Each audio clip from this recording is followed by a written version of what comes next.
Namaste everyone. This is Shivanika from Renewable India, and today we are here to welcome Mr. Subburathinam, the Chief Strategy Officer at TeamLease's Services Limited. With over 27 years of extensive experience in managing enterprise businesses across various regions in the country, Mr. Subburathinam stands as a distinguished leader in the industry. His vast expertise encompasses the critical business functions of sales, operations, marketing, and strategy, alongside a commendable track record in leading large teams and managing profit and loss responsibilities. Beyond his professional achievements, Mr. Subburathinam is a sought after speaker, regularly sharing his insights through guest lectures, webinars, and public speaking engagements. We are honored to have him with us today to delve into his journey experiences and strategic perspectives that drive Team Lee Services Limited. Welcome, sir. How are you today? Thank you, Shivalika. Thank you for the warm welcome. Absolutely doing good. I'm honored to be part of your session, Shivalika. Thank you. Thank you so much, sir. Sir, shall we go ahead with the interview today? Yeah, absolutely fine. We can. Okay. Sir, going ahead because we understand the TeamLease is a staffing company. So, we first of all we want to know if you can provide us an overview of TeamLease and its role in the staffing industry. Great. So, TeamLease is a widespread common name in staffing industry, Shivalika. This is our 22nd year. We are into end-to-end HR domain services. So when I say HR domain services, we call it as in simple terms, recruitment to retirement. So when an organization requires staffing, we starting from the hiring part, the recruitment part, the payroll operations part, the learning and development, and for an employee to perform with respect to a HRMS platform until to the retirement, we support Shivalika. And this is one of our major strength with respect to staffing. And we play a major pivotal role for organizations meeting their expectations, Shivalika. Okay. Uh, okay. Thank you so much, sir. Sir, we want to know because we want to work towards, the whole industry. Rather, the all the industries are moving towards renewable sector. So now there are lots of demand for renewable energy experts. So how do you differentiate, your or the team lead standing in this competitive staffing market when we work under this renewable energy sector? Great, Shwalika. I think you use the right word, competitive staffing, Yes, because every industry requires staffing. So now, right. how do we stand competitive there? Very, very critical for us. In fact, we actually don't focus much in terms of the competition. What we try to actually do is to enhance ourselves, be better than the better of the past. So Yes. as we follow a simple protocol. Uh, are we kind of treated as an extended HR arm of the organization that we serve? The moment we think from this perspective, we understand our client's business. The more we understand the client business, the more we'll be in a better position to support. That's the only thing that we follow. And this is our fundamental phenomena for us to be successful in this field, Shivalika. Because Okay. there are a lot of competition, there are a lot of domestic players, there are a lot of national players, there are a lot of global players as well as in this market. So without worrying about them, rather we focus on our strengths. In fact, a simple fact, maximum of our client base, we have more than about 10 plus years they are with us. So that actually talks about the kind of trust the clients are established with us, and the way we transform ourselves every year, and we look forward for, okay, what's going to happen in the next 3 years and how well we'll have to be proactive with that. That's a focus that we actually pick it up, and that's puts us into a driving seat, Shwalik. Okay. Great. Thank you, sir. So, sir, do you think that, as you said, that Team Lease is actually at a very good stage right now when we talk about the renewable energy sector? Sir, I want to know what is the inspiration behind it because when we talk about different types of staffing companies, they are not very much keen into entering this particular sector. So, sir, what was the inspiration behind this that TeamLease is trying to provide such type of staffing solutions to renewable energy sector? See, one thing for sure is the inspiration is actually with all the industries. Now, what we actually focus is what is this industry doing now, and where does it want to become in the next 5 years? Now, we keep a close watch on the market, and we understand that renewable energy is one of the focus of the government as well. The changes that are happening are absolutely rapid. In simple terms, if you actually look at the PLA scheme, government has outlaid almost about 23,000 crores into this. So I Okay. think the first tranche was about 4,500 crores. I think way back in 2021 April, I guess, and after about one year and 6 months, they launched another 19,500 crores. So then you can understand the importance this particular industry has actually gotten. So the moment we understood that okay, this is the focus of the government, then we also understood that okay, what kind of organizations are actually stepping into this particular domain. Of Then course. we understand okay, what kind of labor forces will be required for this particular industry. See, this is like the demand and supply has to meet. In case if the demand comes and if I'm not in a position to supply to them, then I've already lost the battle. So rather, what do we do? Okay, I know that okay, in next 6 months, 12 months, 18 months, 24 months, this is going to come in. This is the kind of profiles what is required in the industry for this particular Yes. industry. How will I have to prepare for it? And that keeps us into the foray. And obviously, renewable energy, the moment when organizations actually pick and choose the labor force, we will be one of the prime partner to support them in Shivalika. Okay. Okay, so that's quite interesting because to be very honest, I never knew that when we talk about the staffing solutions and they're especially going towards any particular sector when we talk about, then there are different types of strategies that you need to apply. To be very honest, I never knew about this. Thank you for sharing your In views simple on this. terms, sorry to interrupt you. In No simple terms, problem. if I'm going to actually just supply when an organization asks me a client when a client asks me certain okay, some kind of a Yes, profiles and this is a profile that they want, then I'm just doing a transaction, Shivalika. That's not the so then there is no difference between us and somebody who actually supply people, right? of course. So rather, I will go and say that okay, in this industry, this is the focus that you are coming in, and I understand and I anticipate that okay, in the next 6 to 12 months, you are going to have such a requirement.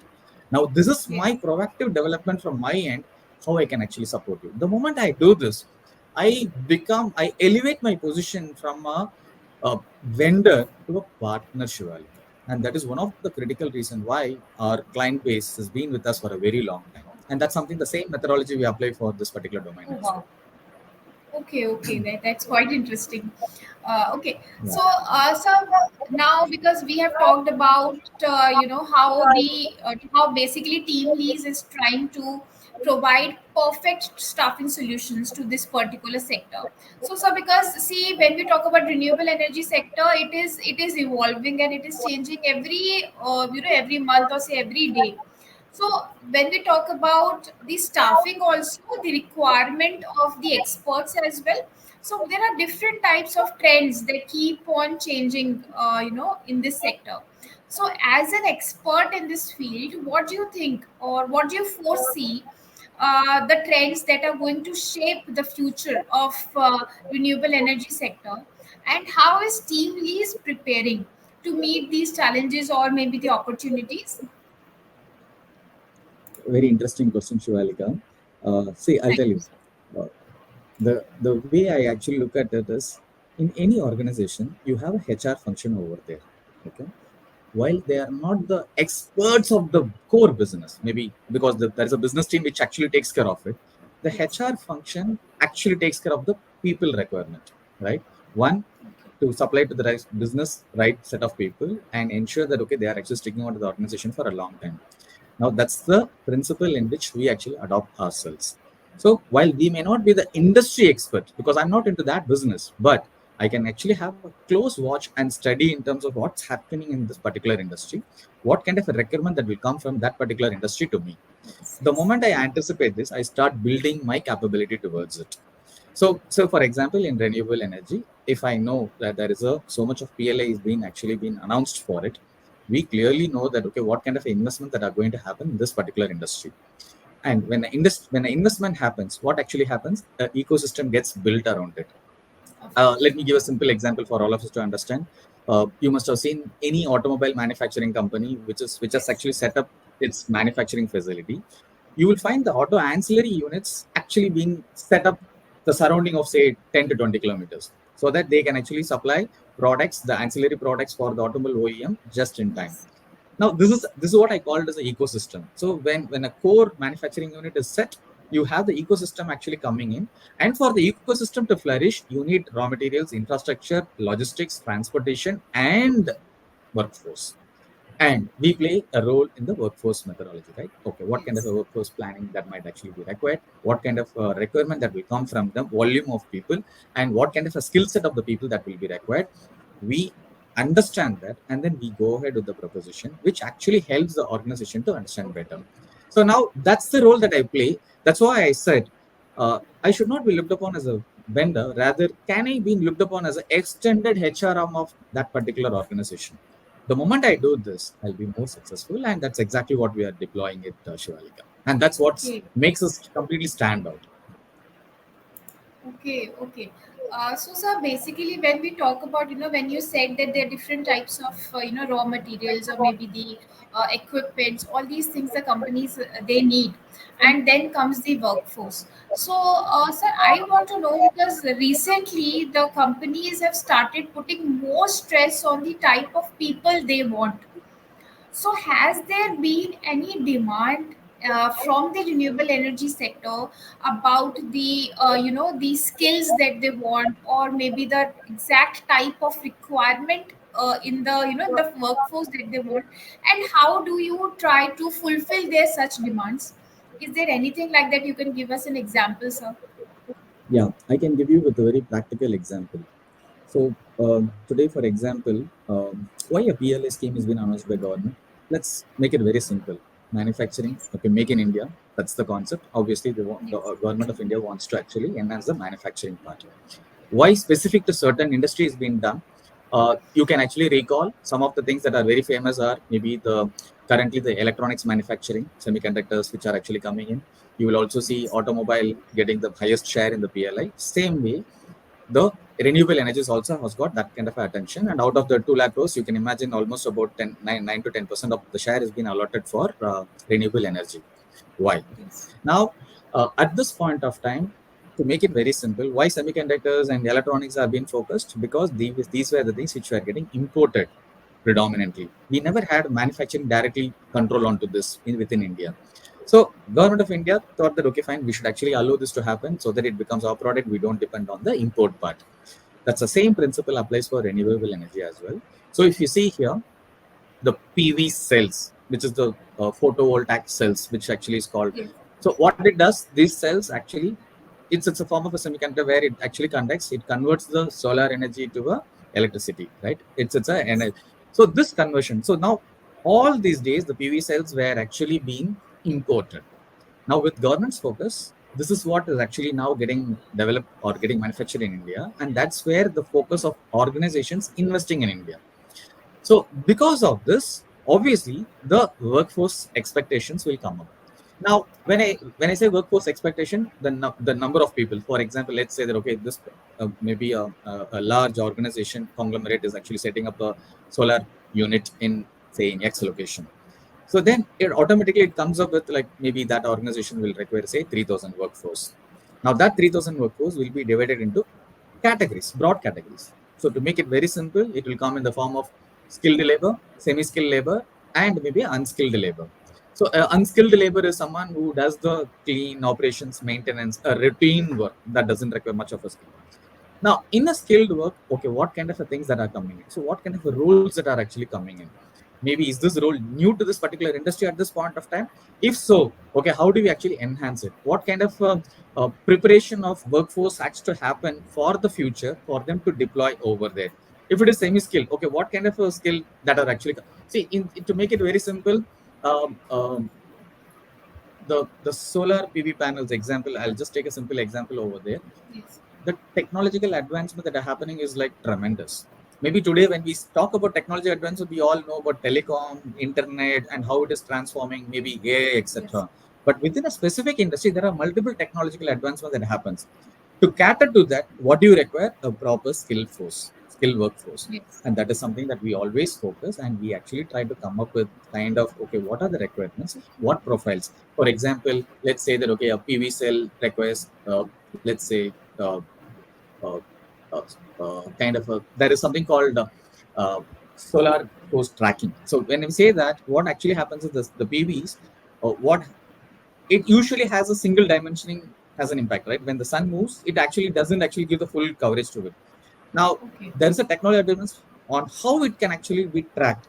Now, to do this, you need experts to build it, to design it, and you need people, a set of people to operate and monitor, right? Now, for each and everything, there are a set of different skill sets that will be required, and that is something that we actually look at it, train, groom, and prepare them for the future. And that's how the industry then flourishes. Because usually what happens is, if it is a flourished industry by always, for example, let's take automobile manufacturing. Now India has got a lot of automobile manufacturing OEMs setting up their facilities, Yes. already been there. Somebody is there for almost for the last 40 years, somebody is there for the last 20 years, 10 years, 15 years. Now the workforce and the requirements are known, and there is a full set of focus actually come in. But whereas in Okay. renewable energy, things are actually getting evolved.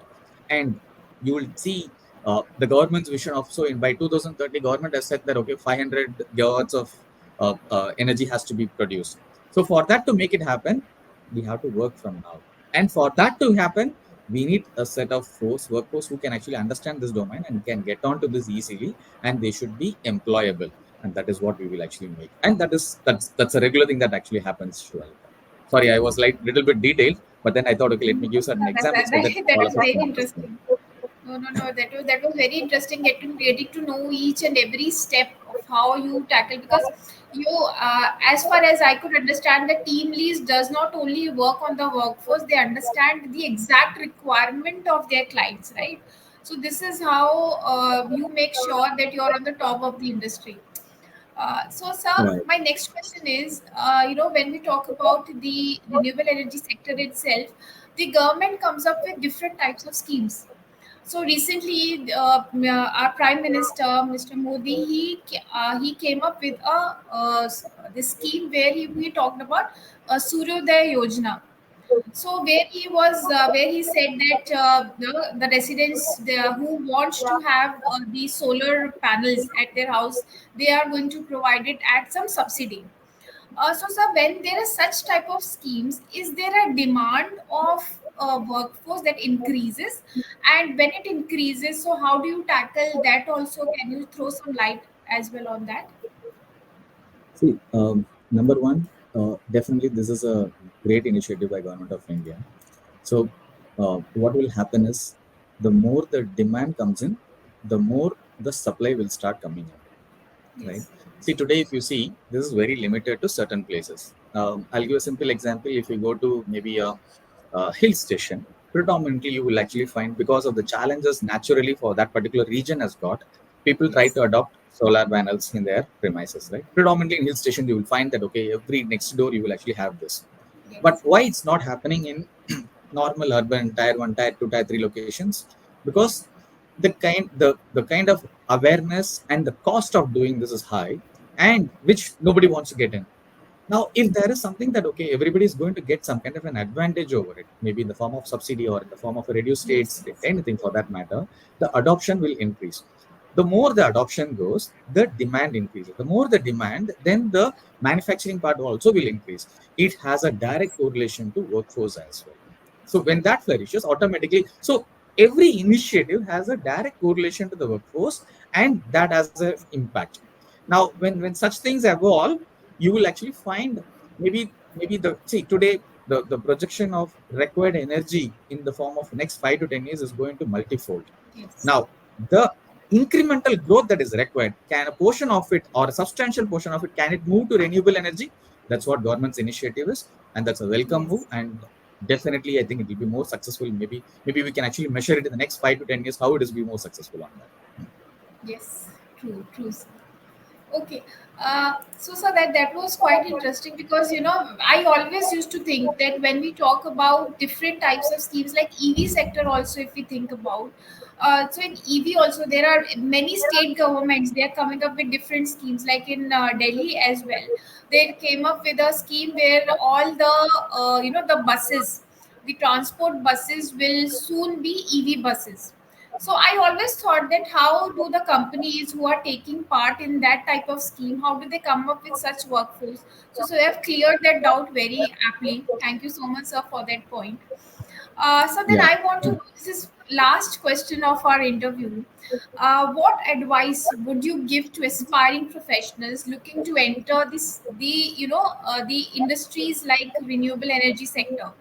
And the sustainability is what we look forward. So there are different type of professionals, youngsters who want to join this sector. So any type of tips or maybe skills that you can you can share with us, which will help our viewers as well. Sure, Alika. In fact, I would rate my experience as very limited because of exposure. But obviously, that actually helps. Whatever that we know, when we actually impart to others, that actually helps. So my first suggestion will be like, okay, keep a close watch on what's happening surrounding you. First thing, very important. For example, Yes. when an initiative is actually coming in, why this initiative is being actually bought in, and what kind of impact it is going to have, make it happen. So if you are even if you're in a position to understand that, you will clearly understand the importance of that particular initiative. Number one. Now, what is it? What is the problem that we are actually trying to solve because of this initiative? Try to understand that. So the moment you have this basic understanding, then your acceptance to that particular initiative or anything that comes to you will be open, because when you're close, you will not be able to understand some of the nitty-gritties, right? Yes, See today, yes. for example, why we talk about EV, obviously it is because of okay the ESG part, environment sustainability, what happens, what has to happen after. Already there are multiple cities which are actually coming under a pollution attack, so it has to Yes, come out yes. of it. Maybe in the next 10-15 years things can change. So this is just an example of a EV. Now, same way, if this focus is actually coming for renewable energy, what kind of initiatives are being taken? Now, what is this industry going to grow like? For example, when during 1990s, when the IT was actually, there are certain set of people who were like very positive about IT. There are certain set of people who were not. Oh Yes. no, IT will not. It's a manufacturing field, and we should Correct, actually. correct. But what happened? IT change, right? So there will be a constant evolving of changes that will actually keep happening, and such things which are going to have an environmental impact will have a massive change, challenge, massive impact for people. So then, when such an industry is actually evolving, embrace the changes that are actually coming on the way and keep yourself updated with okay what kind of a skill that you will have to develop to get adopted to that particular industry. The moment you do this, then you are constantly aware of okay what all things that you are supposed to do and what all things that you can actually enhance and how you can be readily employable. So this is the suggestion that I would actually give for all the youngsters, because it's not that okay everything is like okay yeah I do not know, but the moment when you Yes, understand yes. this, you will be in a constant path towards acceptability. Then you will actually understand where you are. Either you will upskill or you get into kind of a reskill to get into that industry. So that's my Yes. suggestion, Shivalika. That's quite interesting. So I hope all our listeners, our readers, they get those tips and skills that you just mentioned. And sir, thank you so much for sharing these your insights. These highlights will really be helpful for us to understand how the workforce is to be, how the industries work towards understanding how the workforce is going to help them out in achieving their goals. And sir, thank you so much and thank you Team Lease also for giving us the opportunity to interview you and to understand such amazing, points which were actually missing in this industry. So thank you so much, sir, for your time. Thank you so much, Shivalika. Thanks for giving me an opportunity to be part of your program. And you've been a wonderful host. Thank you so much. Thank you, sir. Thank you. Great.